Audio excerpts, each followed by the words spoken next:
Alisa Zinovievna Rosenbaum was born on February 2nd, 1905 in St. Petersburg into a family of Petersburg Jews who had firmly established themselves in the life of the capital, yet still sensed an invisible boundary separating them from the majority. Her birth was recorded by a rabbi in the official registry, a formal mark of belonging to a tradition that accompanied the family, even if it did not define their everyday existence. The girl was given the name Alisa, a European name unusual in a religious environment. Even in that choice, there was a quiet gesture toward a world wider than the limits of the community. Her father, Zinovy Zakharovich Rosenbaum, came from a poor, large family in Brest-Litovsk. He obtained a pharmaceutical education and made his way to the capital, a path that required persistence and inner discipline. Tall, reserved, with carefully groomed moustaches, he gave the impression of a man accustomed to relying primarily on himself. Later, Alisa would remember him as a quiet individualist. He rarely argued, yet possessed a steady conviction that needed no loud declarations. Her mother, Anna Borisovna, came from a more prosperous background. Educated, fluent in foreign languages, energetic and demanding, she became the center of family life. If her father embodied calm calculation, her mother represented movement and will. In their home, respect for tradition coexisted with an aspiration towards secular culture. Jewish identity was not experienced as isolation, but as one part of a broader biography, important, yet not defining the whole person. Alisa's early years were spent in a house on the corner of Zabalkansky and Klinsky avenues. Above the pharmacy her father managed, she took her first steps. The pharmacy was more than a source of income. It symbolized independence and stability. For a Jewish family in pre-revolutionary Russia, owning a business meant not only prosperity, but also a measure of protection in an unpredictable world. Each day demanded precision, labor, and responsibility. The sense that one had to continually prove one's right to a place in society became part of her earliest impressions. In 1910, the family moved to Nevsky Prospect, to an apartment overlooking Znamenskaya Square. It was a sign of achieved success, a spacious home, governesses, summer trips to the Gulf of Finland, all created an atmosphere of security. Alisa grew up among shop windows, carriages, and conversations in different languages, surrounded by the energy of a great imperial city. Yet even within this comfort remained an awareness of fragility. Social recognition did not always mean full equality. From the balcony of their apartment she watched the flow of people, parades, and holiday processions. The city seemed like a stage where everyone played a role. She began reading early and discovered in books a world more orderly and intelligible than everyday life. What drew her was not so much the emotions of characters as their will, their ability to act and achieve results. Even as a child, she was drawn to images of strong individuals. In the evenings, politics, economics, and rumors of change were discussed in the living room. Russia, at the beginning of the 20th century, lived under growing tension. A child might not grasp the full meaning of these conversations, but she absorbed their tone.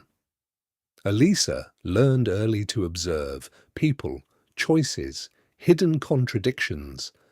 Amid outward prosperity and inward discipline, her first ideas about the world took shape.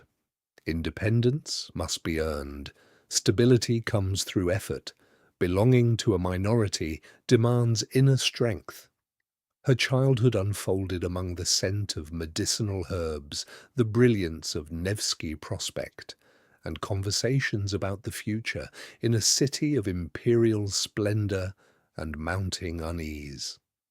Yet behind the noise and confidence of the great city, there was another world, quieter and more intimate, a world of household rules, family habits, and enduring customs.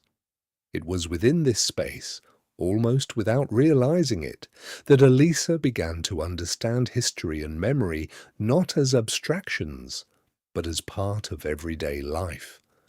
The religious life of the family was not strictly orthodox, yet Judaism remained a natural part of everyday existence. Alisa and her sisters grew up in an atmosphere of tradition, where the major holidays were observed without ostentation, but with quiet respect. Passover held a special place. Before the holiday evening, leavened food was removed from the house, matzah was prepared, and numerous relatives from her mother's side gathered around the table. The Haggadah was read in Hebrew, prayers were recited in Ashkenazi pronunciation, and Yiddish could be heard in conversation. For the children, this was less about theology than about living memory, about the story of the Exodus from Egypt and the idea of a people's liberation. The Sabbath was also observed. On Friday evenings candles were lit, blessings were spoken, and a festive table was set, again bringing the extended family together. The household may not have followed every detail of kashrut with strict precision, yet religious boundaries were felt in daily life. Until emigration, Alisa likely never tasted food forbidden by tradition. At the same time, a Christmas tree stood in the house, a quiet sign of the family's desire to integrate culturally into the multi-ethnic world of St. Petersburg. Her parents did not send their daughters to a cheder, choosing instead a gymnasium education.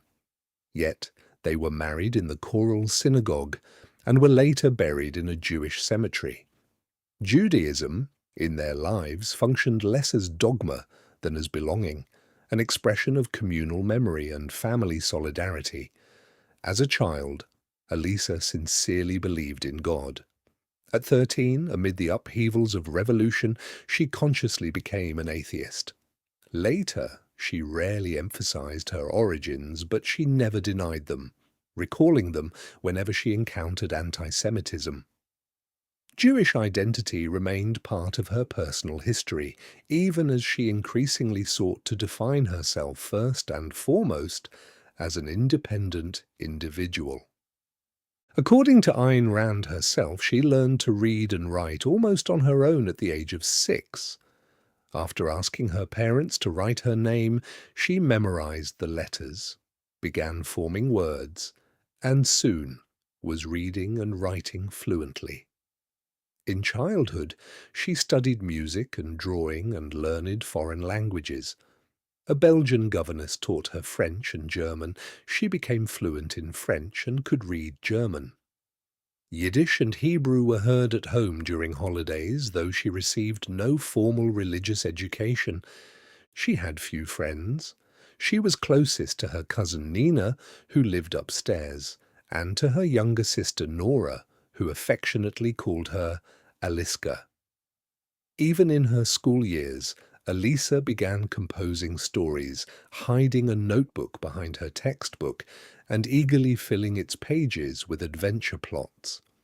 One of the strongest impressions of her childhood was a book about the young Catherine II. In it, a fortune teller sees several crowns hovering above the head of an inconspicuous girl. Alisa identified with that image the hidden strength, the great future not yet recognized by others. Another source of inspiration was the adventure tale The Mysterious Valley, about a British officer named Kira Polton, brave, proud, and decisive. As she later admitted, this figure became a prototype for her future heroes. For Alisa, writing was not a game. It was a way of asserting her own significance, a private promise that she was destined for something exceptional. In the summer of 1914, 9-year-old Alisa saw Europe for the first time. Vienna, Switzerland, Montreux, the freedom of mountain walks and an unexpected childhood friendship gave her a rare sense of carefree happiness. But their planned journey to Paris was cut short by the outbreak of war. The family hurried back through London and sailed home on an overcrowded ship, risking naval mines. By early August, they had returned to a country transformed by war. Later, she would say that the war marked the end of the old world. In the autumn of 1914, as Russia entered the war, Alisa began studying at the private gymnasium of Maria Stoyanina, one of the most progressive schools in the capital. For the family, it was a deliberate choice. Unlike state schools with strict quotas, this institution admitted Jewish students without restriction. In her class, nearly a third of the girls came from Jewish families, rare in pre-revolutionary St. Petersburg. The school was known for strong teachers and a relatively free atmosphere. Among them were university professors, the philosopher Nikolai Losky, and the poet Vasily Gippius. Students were granted more freedom than elsewhere and were encouraged to think independently. Yet Alisa herself disliked school. In later recollections, she spoke of boredom and irritation. She dismissed Russian classics as official dullness and experienced lessons as a burden. Creative assignments, however, allowed her to stand out. After a visit to the Zoological Museum, the class was asked to write about a chosen animal. Alisa selected a stork, but instead of describing the bird, she wrote about a girl whose rooftop the stork had chosen for its nest. Her teacher was struck by the fact that she wrote not about the object, but about character. On another occasion, the students were asked to write about why being a child is a happiness. Alisa rejected the premise outright and composed a sharp essay on the meaninglessness of childhood as a mere waiting period for adulthood. As an epigraph, she placed quotations from Descartes and Pascal, insisting that true thinking begins only in maturity. She had almost no close friends at school. Her classmates seemed superficial. An attempt to befriend a girl who declared that the most important thing in life is mother ended in disappointment. An exception was Olga Nabokova. The two argued at length about politics. Olga repeated her father's ideas about constitutional monarchy, while Alisa defended Republican views. Their friendship ended in the revolutionary year of 1917. Writing remained her refuge. Hiding behind her textbooks, she composed adventure novels. By the age of 11, she had written several stories featuring bold heroines, capable of altering the course of events. Inventing worlds came easily to her. Later, she would remember that ease as a lost Atlantis, a time when creativity was pure and free. The year 1917 became a boundary between childhood and a different reality. First came the February Revolution. Rallies filled the streets of Petrograd, familiar authorities collapsed, and the old power structure dissolved. For a schoolgirl, this was not only a historic event, but a personal shock. The world that had seemed stable suddenly revealed its fragility. At first, the revolution felt like liberation, a promise of change. But the illusion faded quickly. Slogans about freedom gave way to disorder, food shortages, and rising aggression. The city grew tense and dangerous. October overturned everything completely. The Bolsheviks seized power and the family's life changed almost overnight. The pharmacy was nationalized. What had been the result of her father's years of labor no longer belonged to them. Individual effort meant nothing before a new ideology that proclaimed the socialization of property. For Alisa, this was a painful lesson. The state could confiscate the fruits of personal achievement if it deemed it necessary. The family's financial situation deteriorated sharply. They were forced to leave their apartment on Nevsky Prospect. Comfort disappeared. Food and heating became uncertain. Her father, calm and restrained, endured the loss of his life's work in silence. In that silence there was not confusion, but bitterness. For Alisa, the revolution did not represent romantic renewal. It meant the destruction of order. She saw how slogans of equality were accompanied by coercion and violence. The atmosphere at her gymnasium also shifted.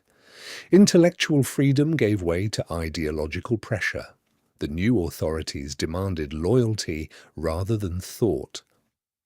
During these years, her rejection of collectivist ideas took shape. She saw what was happening as the triumph of mediocrity over talent and effort. The loss of the pharmacy became a symbol, a proof that ability and perseverance offered no protection against arbitrary power. The experience imprinted itself deeply on her mind. After the revolutionary upheavals, the family decided to leave Petrograd. The winter of 1918 to 1919 was cold and hungry. The city was rapidly impoverishing. In search of survival, the Rosenbaums traveled south to Crimea, where life still seemed less chaotic. The journey was anxious and uncertain. They rode in overcrowded train cars, surrounded by rumors of advancing armies and shifting vlasti. For Alisa, it was another confirmation that the world was unstable. Home was no longer permanence, it became something temporary. Crimea greeted them with sunlight and a sense of respite. After starving, anxious Petrograd, the southern air felt almost unreal. Sevastopol moved at a slower pace. For a brief time, it seemed as though catastrophe had passed them by. Alisa continued her studies. It was in Crimea that she began to feel fully grown. The civil war had not vanished. Power changed hands. Different military units appeared in the streets. But daily life persisted. People lived as though history might yet reverse itself. This southern period became a time of intense reading and reflection. She turned increasingly toward philosophy and history, searching for answers to why states collapse and what makes a society endure. Her fascination with strong individuals evolved from literary admiration into a worldview. After Soviet authority was firmly established, the situation changed again. University life was reorganized under new rules. At the Crimean University, where she enrolled in the Faculty of History and Philology, respected scholars still tried to preserve academic tradition. Yet ideological pressure grew stronger. Students were expected to demonstrate loyalty, attend meetings, and use the correct formulas. Alisa was drawn to antiquity, to a world where personality, reason, and logic seemed the natural foundations of culture. Ancient Greece represented clarity and inner freedom. In those images, she found a counterweight to contemporary reality. The family's position remained unstable. As Jews who had already experienced nationalization and forced displacement, they understood the cost of political change. Officially, the new Vlast proclaimed equality. In practice, what mattered was not professionalism or background, but ideological devotion. Her father, stripped of his pharmacy, searched for temporary work. Once again, their home felt provisional. At the university, Alisa encountered Marxist interpretations of history that reduced human development to economic forces and class struggle. The individual was treated as secondary, a byproduct of social conditions. She found this scheme oversimplified.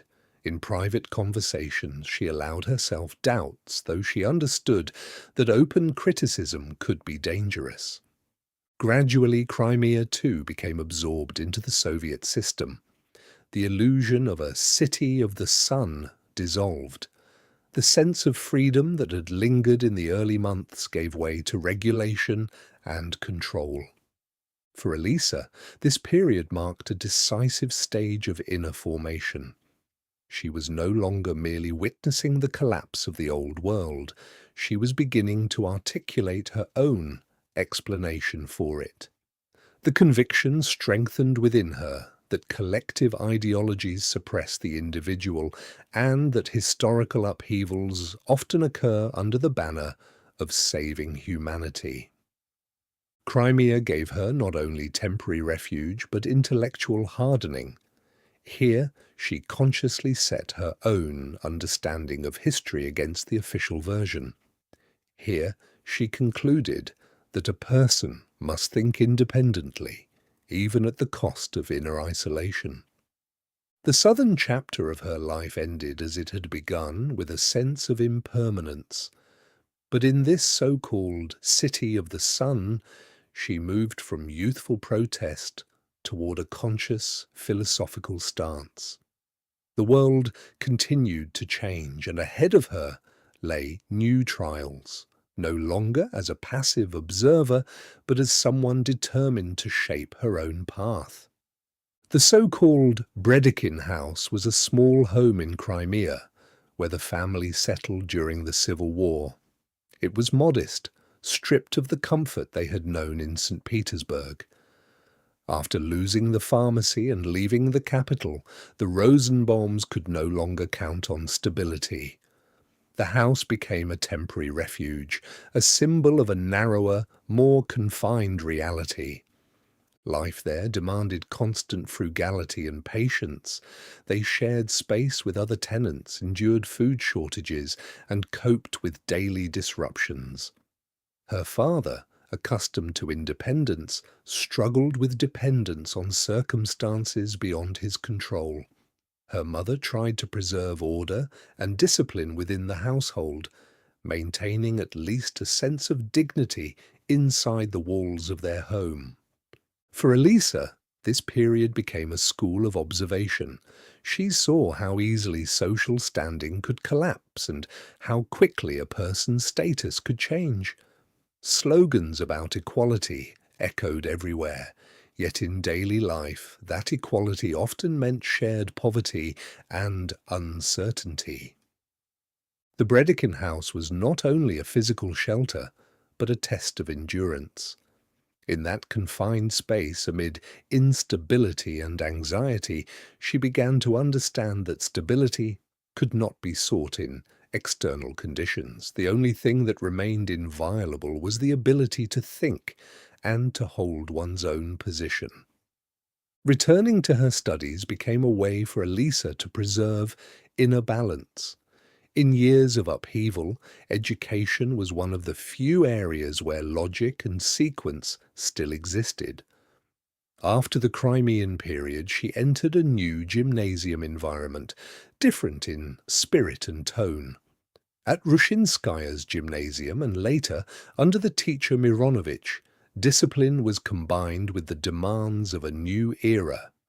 The curriculum gradually changed. Classical priorities were replaced by ideological courses. Students were expected not only to master knowledge, but to demonstrate the correct worldview. Yet even under these conditions, Alisa regarded education primarily as a personal tool for development, rather than as an expression of political loyalty. She stood out for her independence of judgment. In her essays, she avoided clichés, constructing her arguments logically, sometimes puzzling her teachers. Her writing was dry, precise, stripped of excess emotion. She aimed not to impress, but to prove. History and philosophy held particular importance for her. History interested her not as a list of dates, but as a chain of causes and consequences. She sought to understand why societies permit the destruction of their own foundations. Already, she was beginning to interpret events through the lens of ideas. Mironovich left a lasting impression on her. He demanded clarity of thought and precision of language. In his lessons, one could still feel a commitment to academic tradition, not yet fully displaced by ideology. For Alisa, this mattered. There remained space to analyze texts, to argue, to think beyond slogans. At the same time, pressure from the new system intensified. Jewish origin was no longer formally an obstacle, but the family's social position, stripped of property and forced to begin again, defined their status. Equality was proclaimed in principle, yet in practice, political reliability became decisive. Alisa increasingly sensed the gap between declared ideals and lived reality. In class, speeches about the collective and the subordination of individual interests were common. These formulas struck her as abstract and unconvincing. She was interested in the individual person, willful, thinking, capable of action. Alongside her studies, she continued to write. Her texts became more structured. She thought carefully about composition, arranged scenes deliberately, built characters around a central idea. Writing ceased to be pure inspiration. It became conscious work. These gymnasium years coincided with a national turning point. Old authorities vanished, new ones were not yet secure. For many, this meant confusion. For her, it meant the need to build her own inner foundation. The Bolsheviks eventually reached Crimea as well. In November 1920, power changed rapidly in Yevpatoria. White forces were ordered to evacuate. Ships departed the harbour carrying soldiers and refugees. Within days, Red units entered the city, and life was reorganized again, swiftly and without hesitation. For Alisa, this echoed Petrograd, but now she observed events with greater clarity and detachment. In Crimea, the core principle of the new Vlasti, denial of private property, was carried out visibly. Registrations and classifications began. Citizens were divided into categories: manual labourers, clerks, and others. The latter included former business owners, merchants, property holders, anyone who had once employed hired labour. Alisa Rosenbaum fell into that category. His name appeared on lists of the non-labour element. The former owner of a pharmacy on Nevsky Prospect was now a person subject to registration and potential labour duty. The family was summoned, issued special cards, required to confirm their existence within the new system. A campaign to confiscate surplus property followed. Soldiers went door to door, inventorying belongings and seizing items beyond permitted limits: clothing, linens, food, household goods. In theory, these were redistributed to the needy. In practice, the process resembled organized plunder. Alisa remembered the so-called Week of the Poor, when property was taken from wealthier residents. A classmate's father, a former industrialist, was arrested and executed. A dress that had belonged to his daughter was sent to the school. The girls were told to draw lots to decide who would receive it. Most refused. Only one declared that she had the right to take it because she was poor. For Alisa, this episode became a symbol of the new morality.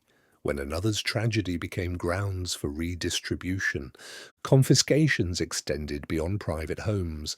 Pharmacies, summer houses, shops, theatres, cinemas, libraries were nationalised. Books, musical instruments, even sports equipment had to be registered. The city was transformed into a space of total accounting. Property ceased to be personal. It became the people's. Trade unions, assemblies, and committees were organized. A new social structure took shape, defining individuals primarily by their usefulness to the collective. Registration, distribution, control, these words formed the vocabulary of daily life. Yet she did not idealize the whites either. Later, she would say that in practice there was little difference between reds and whites. One side acted in the name of dictatorship, the other under slogans of faith and tradition. The Reds possessed program and discipline, the Whites largely opposition. The Reds prevailed. For Alisa, this period marked the final collapse of illusions. Theories of equality and brotherhood translated into coercion and arbitrariness. Historical slogans collided with searches, ration cards, and lists. Yevpatoria became a laboratory where Bolshevik theory was tested in practice. Here her convictions solidified. When the collective declares itself the highest value, the individual inevitably becomes a means. This second, more conscious experience confirmed her rejection of any system built on forced redistribution and the subordination of the individual to the whole. In the autumn of 1920, the Crimean gymnasiums ceased to exist in their former form. By order of the Crimean Revolutionary Committee, all educational institutions were transferred to Soviet control. Private and public schools lost their independence. They were renamed and given numbers. Tuition fees and grades were abolished. The old system of class mistresses and supervisors disappeared. New subjects entered the curriculum: the Soviet Constitution and political economy. The school Alisa attended became a Soviet school of the second level. Several institutions were housed in the same building, and classes were held in shifts. The educational system was being rebuilt hastily and rigidly. At the same time, the Bolsheviks launched a large-scale campaign to eliminate illiteracy. Nearly half the population of Crimea could not read or write, and the new authorities declared this struggle a priority. Literacy instruction became, in effect, a form of compulsory labor. Those who refused could lose their ration cards. Schools for adults opened, courses were organized for Red Army soldiers, classes were held in hospitals. For a time, Alisa herself taught soldiers to read and write. She later recalled arriving at her first lesson with anxiety, only to feel the respectful attention of her students. "They treated me with reverence, and I felt safe," she would say. Her mother, Anna Borisovna, also joined the effort, teaching in an evening school for adults. On an official form, she noted a natural inclination toward pedagogical work. In the midst of a food crisis, teaching became not only a calling, but a means of survival. The educational policy of the new regime was contradictory. On the one hand, it dismantled old institutions and imposed ideological control. On the other, it pursued literacy with determination. The country was rapidly becoming literate, though at the cost of strict methods. For Alisa, this period once again revealed the duality of the era. Beneath the slogans of enlightenment stood regulation and compulsion. Yet the idea of knowledge as a force capable of changing a person's destiny remained close to her heart. She simply understood it differently, as a personal path, not a collective one. The Crimean years brought both victories and disappointments. In the spring of 1921, she completed her schooling. In 2.5 years in Yevpatoria, she had grown up and made important decisions. Standing in endless bread lines, witnessing a second wave of nationalization, she increasingly clarified for herself the value of individualism. It was then that she firmly resolved to become a writer. This was no longer a dream, but a practical plan: to write in Russian, but to live abroad. She began teaching, first helping classmates, then working in a school for proletarian students. Her relationships with her sisters changed. She grew especially close to Nora, united by books and a shared love of art. With her father, she felt an intellectual kinship. Once he took her to a paid political lecture and, on the way home, spoke to her for the first time as to an adult, seriously discussing her ideas. During these years, she also reflected for the first time on intimacy. Hearing someone claim that spiritual love and physical desire were separate, she sharply objected. If that is so, then it is wrong, and I am against it. For her, the spiritual and the physical were inseparable. Around the same time, she decided she would have no children. All her time, she believed, must belong to her future literary career. At 16, she began what she called her first adult novel, set in medieval France. After writing a third of it, she stopped, judging herself too young. Instead, she made lists of themes and plots, assuring herself, by the age of 30, I will be famous. She kept a diary filled with sharp reflections on a person's right to live for oneself rather than for the state. Before leaving Crimea, the diary was burned. Its contents could have endangered the family. In the summer of 1921, after receiving her graduation certificate, the Rosenbaums prepared to return to Petrograd. Anna Borisovna urged the family to flee abroad, but her father believed Soviet power would not last. Later, Alisa would consider that decision a mistake. The journey back took weeks, overcrowded train cars, document checks, constant transfers. Years later, in We the Living, Ayn Rand would describe such a return: a slow train, exhaustion, the sense of one road ending and another beginning.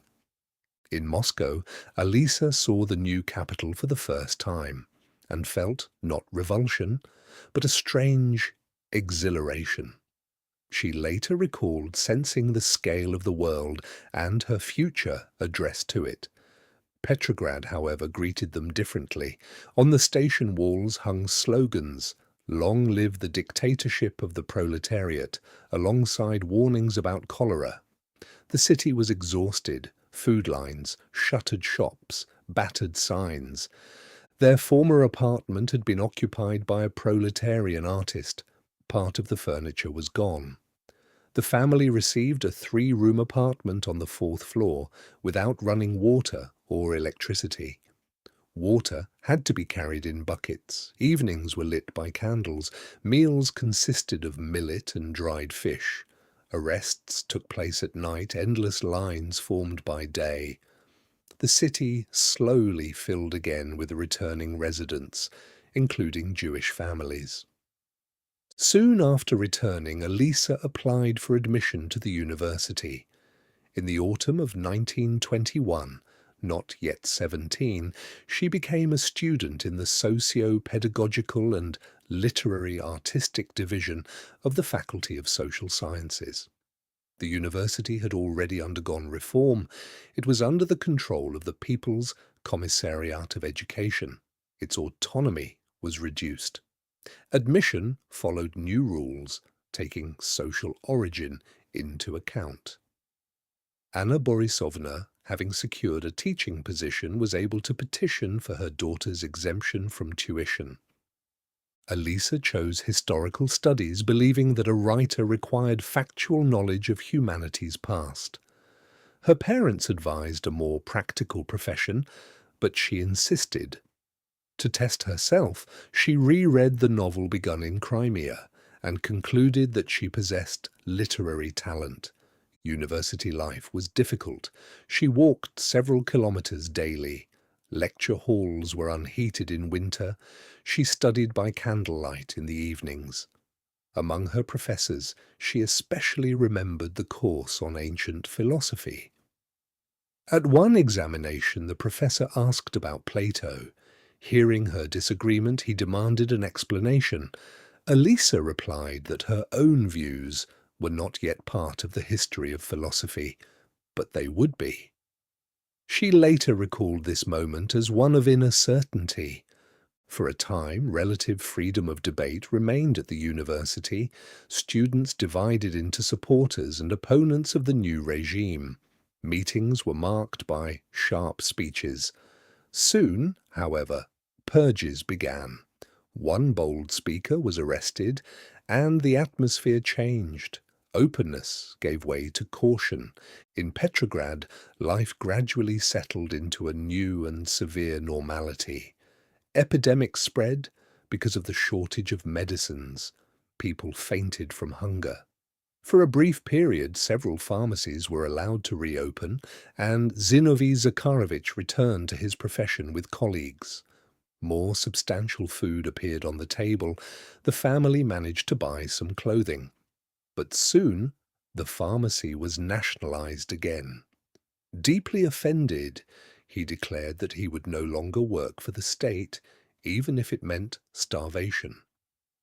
Anna Borisovna began teaching foreign languages at a school for working adolescents. She took her work seriously and even saw a positive side in the Soviet reforms of education. Formal equality for Jews and broader access to schooling.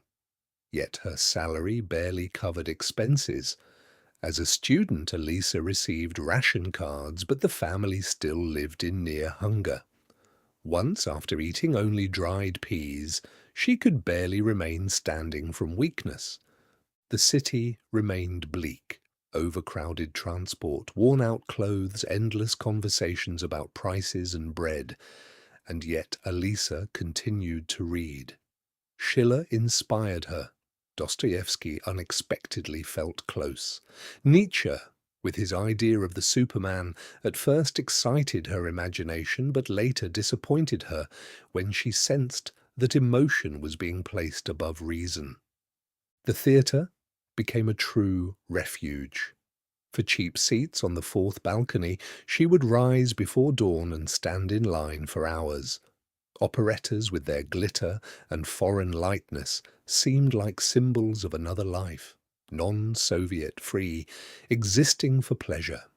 Small gatherings, costumes assembled from old trunks, dancing to a piano, these moments created a sense of joy amid general decline. Gradually, the family adapted to the new reality.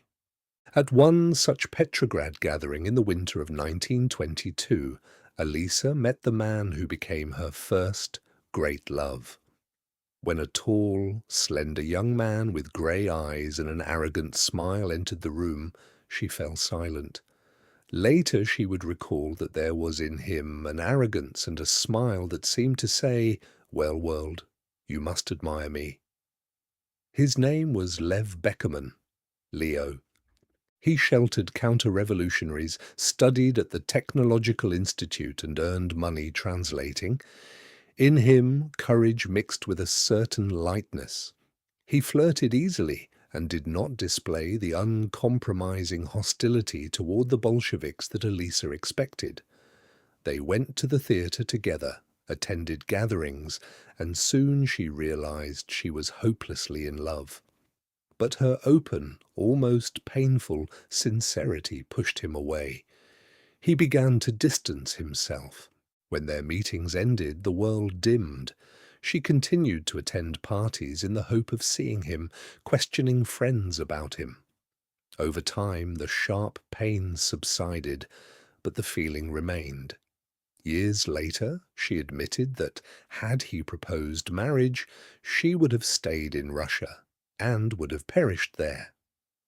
Alongside her university studies, Alisa decided to pursue a second education at the State Institute of Screen Arts. Cinema attracted her as a new art form, combining literature, drama, and spectacle. In the early 1920s, film was regarded as a powerful means of influencing the masses, and she understood its importance. Enrolling in the institute was a practical step. She wanted to master the craft of screenwriting and move closer to a world that existed beyond Russia. The program included screen theory, the history of world cinema, directing basics, working with actors, and editing. She was especially drawn to the construction of conflict and the internal logic of a character's actions.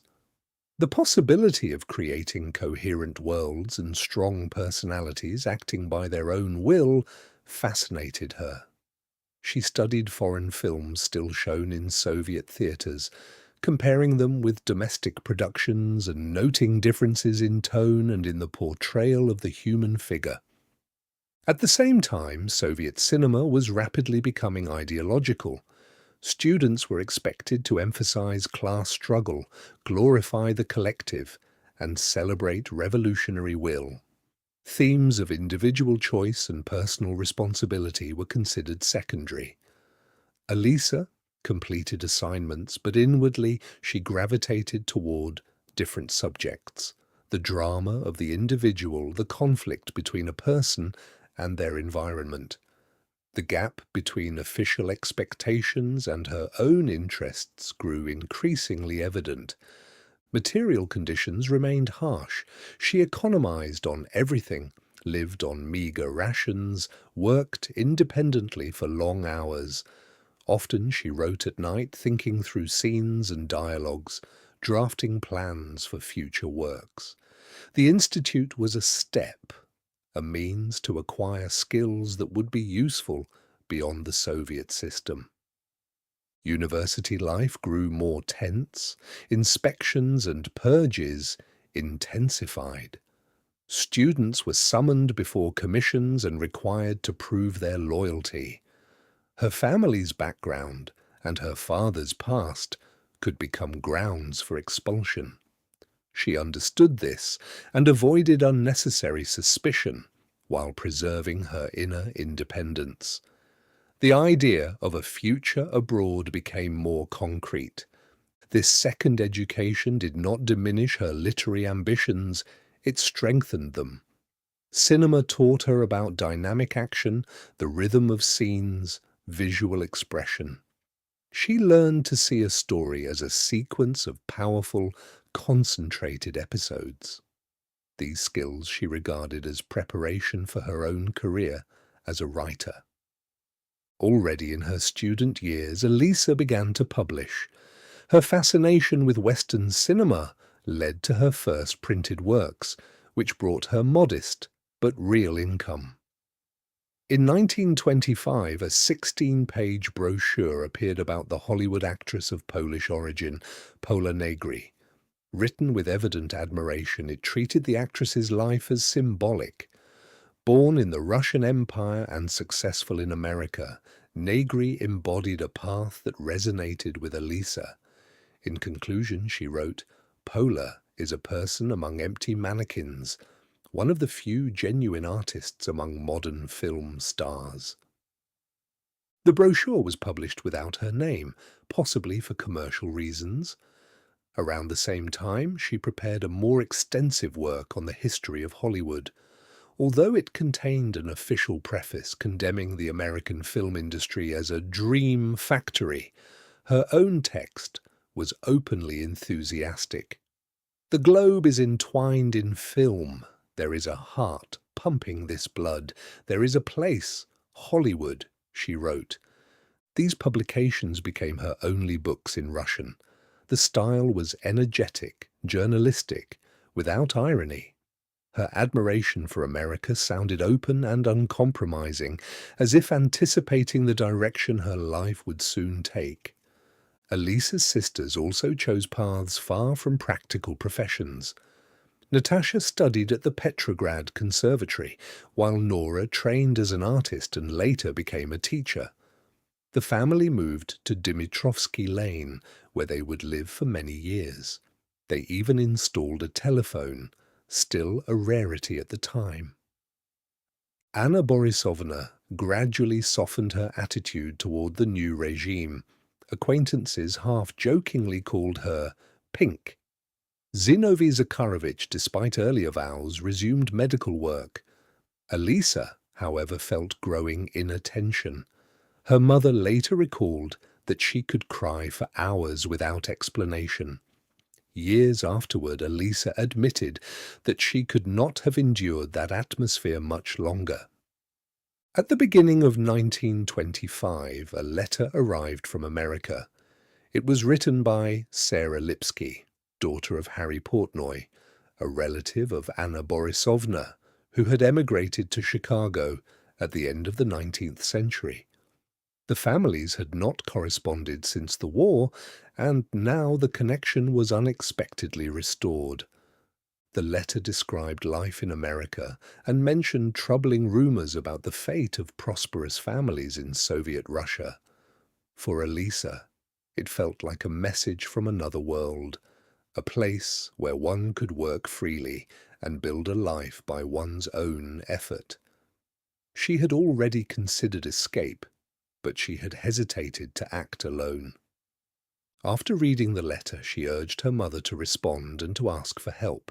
She wanted to go to America. The correspondence resumed. Relatives in Chicago agreed to arrange the trip and send the necessary documents. What remained was the decisive step to leave with no intention of returning. While waiting for confirmation, Alisa began serious English lessons with Maria Strakova, a British woman who had remained in Petrograd after the revolution. She progressed slowly and stubbornly refused to imitate British pronunciation. The very idea of imitation offended her. Even later, when she spoke English fluently, she retained a noticeable Russian accent. At last, Sarah's letter arrived with an official affidavit of support. The Chicago relatives assumed financial responsibility and promised her work at their movie theater.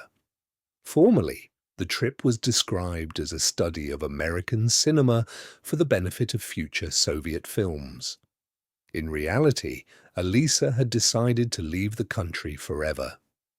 Preparation was complicated, obtaining a foreign passport, gathering certificates, paying a large fee. That summer, the family rented a modest cottage by the sea, a rare respite after difficult years. There, Alisa experienced a brief romantic episode and, by her own later admission, deliberately encouraged a suitor to propose, even though she knew she would leave. "I needed a success," she would say. In autumn, the long-awaited passport arrived. She still had to secure an American visa in Latvia, nearly impossible amid the flood of emigrants. She was prepared not to return, even if refused. Her mother sold the last family jewels to pay for the journey. On January 16, 1926, at the Moscow station platform, her family saw her off into uncertainty. Before departure, she shouted, "When I come back, I will be famous." Famous she would become. Return. Never. The old international train from Leningrad to Riga carried her to the capital of independent Latvia. At the station, she was met by friends of her uncle and by Latvian guards. Along with other Soviet citizens, she was placed in a camp on the city's outskirts, surrounded by barbed wire. Those permitted to enter the city wore a heavy copper badge attached to their clothing, a sign of temporary freedom and obligatory return. After several days, she was allowed to move to an acquaintance's apartment and await her interview with the American consul. A refusal would mean deportation back to the USSR. At the interview, a young, stern consul nearly denied her visa after noticing a note in her file, engaged to an American citizen. Alisa flushed with anger. It was a mistake. She had a fiancé in Russia, she said, but that had nothing to do with America. The consul acknowledged the misunderstanding and granted the visa. Later, she recalled stepping out into the freezing street, feeling as if her feet no longer touched the ground. From Riga, she travelled to Berlin, where she met her cousin Vera. A few days of cinemas, walks, and her birthday on February 2nd followed. Then Paris. Quick impressions, first European purchases, no time to grow attached. On February 10th in Le Havre, she boarded the ship de Grasse. Seasickness replaced any romantic fantasies. For 9 days, she scarcely left her cabin. On February 19th, 1926, the ship arrived in New York. In the fog, she could see neither skyscrapers nor the Statue of Liberty. She had $50 in her pocket. A woman sent by relatives met her at the pier. Snow was falling. Through tears, she saw for the first time the lights of the city of her dreams. Ayn spent her first days in America in New York, staying with friends of her relatives. She would later describe them as almost magical. A walk along Broadway, the film The Sea Beast, and above all the skyscrapers she had imagined back in Russia. "America is the best country in the world," she later said. "No, it is the only country." A week later, she left for Chicago to join her family. On the train, pressing her typewriter against the wall of the carriage, she thought not of the passing landscape, but of the future.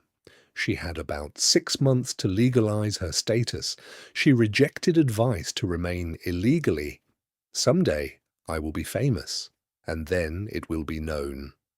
Aware that her English was still imperfect, she decided to write scripts for silent films and then go to Hollywood. In Chicago, she worked constantly, watched films for free at her Aunt Sarah's theatre, and improved her English. Her relatives welcomed her warmly, yet her nightly typing, unusual habits, and complete absorption in her own goals created tension. She moved from house to house without changing her routine or considering others' fatigue. Despite everything, she felt happy. She often sang "Sitting on Top of the World." That was how she saw herself, free and standing on the threshold of future fame.